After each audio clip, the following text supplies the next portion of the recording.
ఆంధ్రప్రదేశ్లో కొత్త ప్రభుత్వం కొలువు తీరనుంది.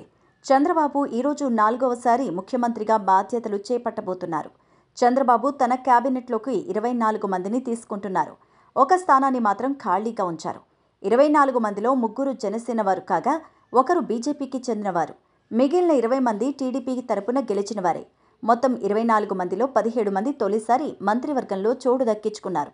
వీరిలో 10 మంది తొలిసారి శాసనసభలో అడుగుపెట్టిన వారుండడం విశేషం. 6 మాత్రమే గతంలో మంత్రులుగా పనిచేశారు. జనసేన నుంచి పవన్ కళ్యాణ్, నాదెండ్ల మనోహర్, కందుల దుర్గేష్కు స్థానం లభించింది. ఇక బీజేపీ నుంచి సత్యకుమార్కు మాత్రమే చోటు లభించింది. రెడ్లు, కమ్మాలు, కాపులు, ముస్లిం మైనార్టీలు, ఎస్సీ, ఎస్టీలకు స్థానం దక్కింది.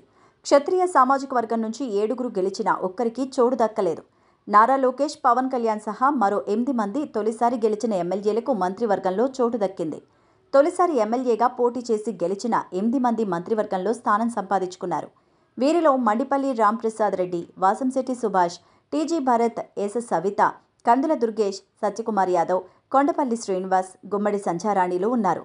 వీరంతా తొలిసారి గెలిచిన ఎమ్మెల్యేలే. ఇక పయ్యావుల కేశవ్, అనగాని సత్యప్రసాద్, నిమ్మల రామానాయుడు, వంగలపూడి అనిత, నాదెండ్ల మనోహర్, డోలా బాల వీరాంజనేయ స్వామి, గొట్టిపాటి రవి, బీసీ జనార్దన్ రెడ్డిలు పలుమార్లు ఎమ్మెల్యేలుగా గెలిచినా మొదటిసారి మంత్రివర్గంలో చోటు దక్కించుకున్నారు. అచ్చెన్నాయుడు, కొల్లు రవీంద్ర, పి నారాయణ, ఎన్ఎండి ఫారూక్, ఆనం రామనారాయణ రెడ్డి, కొలుసు పార్థసారథి మాత్రమే గతంలో మంత్రులుగా పనిచేశారు.